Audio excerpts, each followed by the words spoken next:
waxaa maalintii shalay ilaa maanta wada hadal u socday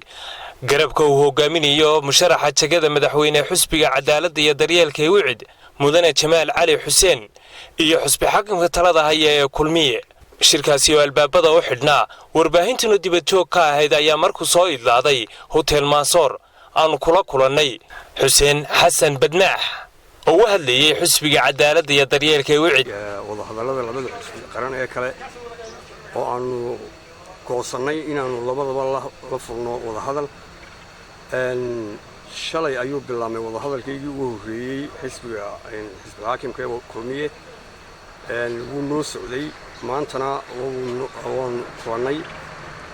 si fiican buu noogu maaragtay wada hadalkaasi noogu socday rag damac lahaa baanu nahay oo dee xusbi qarana oo saddexaad iyana na tusay aragtidoodii annaguna waanu tusnay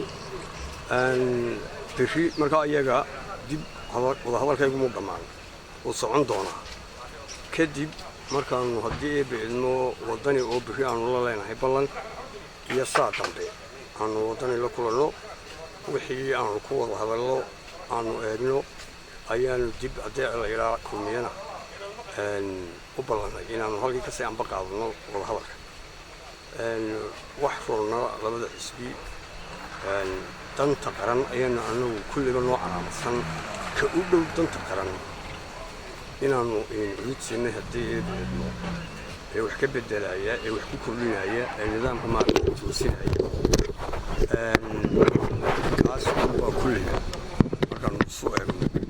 ka u bata xagga qaranka ayuun baanu anagu haddii go-aankaygu noqon doonay dhanka kale isna waxa warbaahinta kula hadlay hotel Laakasale magaalada Hargeysa xoghayaha guud ee xusbi xaakimka talada haya ee kulmiye Xasan Siciid waxaana hadaladiisi kamid ahaa sida tan wallahi kulamadu shalay tuna bilaabeen maantana kulankii waanu yeelanay wada hadal si wanaagsan bay noogu socdaan go'aan wali islaamana gaarin kulamada dambana way noo harsan yihiin